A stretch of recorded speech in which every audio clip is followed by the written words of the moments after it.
नेपाल में 26 अगस्त को आई भीषण बाढ़ में कम से कम 163 लोगों की मौत हो चुकी है। 800 टूरिस्ट के लापता होने की खबर है। उनमें 300 टूरिस्ट इंडियन थे। लेकिन इस तबाही के बीच कुछ लोगों की ऐसी कहानियां सामने आई है जिन्होंने मौत को बेहद करीब से देखा है और किसी तरह बच गए। ऐसी कहानी है 24 साल के विवेक कुमल की। इंडिया टुडे की रिपोर्ट के मुताबिक विवेक नेपाल के बिदुर इलाके में एक नए बन रहे घर के बाहर काम कर रहे थे। टॉयलेट का गड्ढा खोद रहे थे। तभी उनके साथ काम कर रहे लोगों ने अचानक उन्हें बाहर निकलने और भागने के लिए कहा।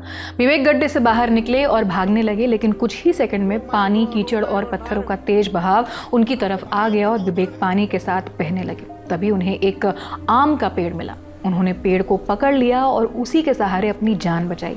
विवेक ने बताया कि अगर उन्हें वो आम का पेड़ नहीं मिलता तो शायद वो भी बह जाते।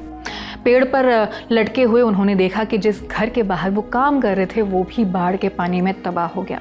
बाद में पुलिस वहां पहुंची और उन्हें सुरक्षित बाहर निकाला। विवेक के दाहिने पैर में चोट लगी है और उनका इलाज काठमांडू के अस्पताल में चल रहा है। इसी अस्पताल में एक और सर्वाइवर है, 68 साल के केशव प्रसाद बराल। केशव बताते हैं कि वो अपने घर में थे, तभी अचानक पानी और मलबा तेजी से उनके तरफ आने लगा। केशव ने बताया कि जब मलबा घर में घुसा तो उन्होंने अपनी पत्नी को छत पर ले जाने की कोशिश की, लेकिन वो उनके हाथ से छूट गई। वो कई घंटों तक छत पर फंसे रहे। हेलीकॉप्टर ने कुछ घंटे बाद उन्हें तो बचा लिया, लेकिन उनकी पत्नी का अभी तक पता नहीं चल पाया है। आगे बढ़े 11 साल की रेहाना लामिछाने की तरफ, तो इसी हादसे में वो भी घायल हुई है और अस्पताल में भर्ती है।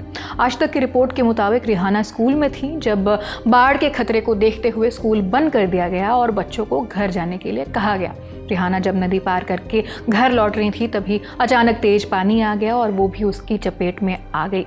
उनके सीने और पैर में चोट लगी है।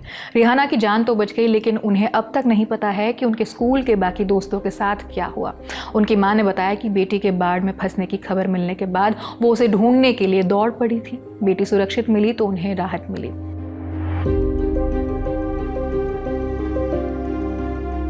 बात करें इस फ्लैश फ्लड्स की तो ये हालात नेपाल तिब्बत बॉर्डर के पास हुई एक बड़े लैंडस्लाइड के बाद बने। माना जा रहा है कि इस लैंडस्लाइड में ग्लेशियर का एक हिस्सा भी टूट कर गिरा। इसके बाद बर्फ, पत्थर, मिट्टी और पानी की बड़ी मात्रा लेंडे खोला नदी में जा गिरी, जो भोते कोशी की एक सहायक नदी है। इसके बाद देखते ही देखते नदी का पानी खतरनाक तरीके से बढ़ गया और आसपास के इलाकों में घुस गया।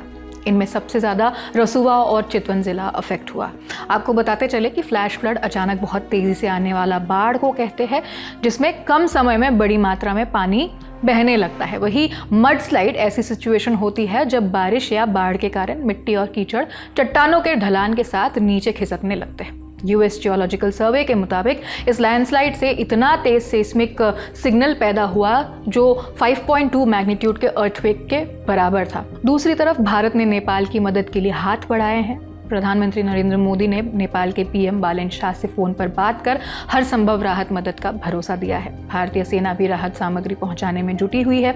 आईएएफ के C-17 और C-130 विमान हिंडन और पालम एयरबेस पर स्टैंड बाय पर है। इसके अलावा दूसरे विमानों से भी मेडिकल समेत तमाम ज़रूरी चीज़ें भेजी जा रही है। इस वीडियो में फिलहाल इतना ही। हम हर ज़रूरी अपडेट्स आप तक पहुँचाते रहेंगे। मैं हूँ आकांक्षा गोगोई, कैमरे के पीछे गौरांश है। आप देखते रहिए दी ललन टॉप। शुक्रिया।